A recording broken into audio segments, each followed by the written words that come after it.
December 13th is Saint Lucia's Day, or Saint Lucia. Growing up, this had like a mythic quality to me that I sort of only saw it in Carl Larsson paintings, which I don't know if you know in Scandinavia, but that is what Scandinavian Americans cling to, is these Carl Larsson paintings that portray what they think Scandinavia still is like.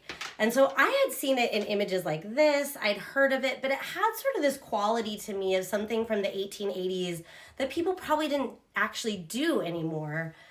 And somehow I hadn't heard that much about it since immigrating her, aside from the pastries, which I'll get to in the next video.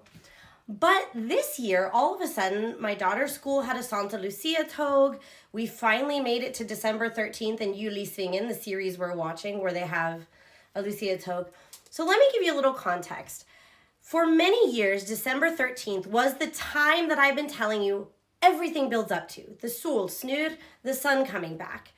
There was a change from the Julian to the Gregorian calendar, so now we have the sun coming back at a later time. But December 13th was, in the ancient and medieval times, considered the longest night of the year, and there was so much superstition that went with that. Now, Saint Lucia is a saint from Italy, and I did some research like, why is this saint relevant in Norway? I always assumed she was a Swedish saint or martyr. It's really just the name, Lucia, which means light. And this is a time, like I'm telling you, it can be almost comical how desperately all of us are clinging to every day, counting down till the light starts to come back. It is how we survive. When I moved here, I didn't need these traditions, and now I have absorbed them all. So with the Saint Lucia, you've probably seen it in the pictures here. They wear the crown, and the kids hold a little candle, and they sing about the light coming back. Like so many medieval traditions in Europe, it was knitted onto or grafted onto a pagan tradition about White Lucia, which was this idea that this was a dangerous night that had a lot of bad energy because it was the longest night in winter. I mean, even in Victorian England, this is when we tell ghost stories because many people died.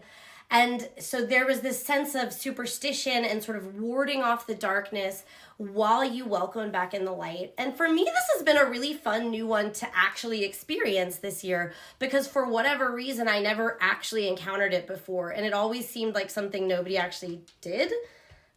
Growing up in America, I didn't think Norwegians actually did this, and I only started seeing it this year.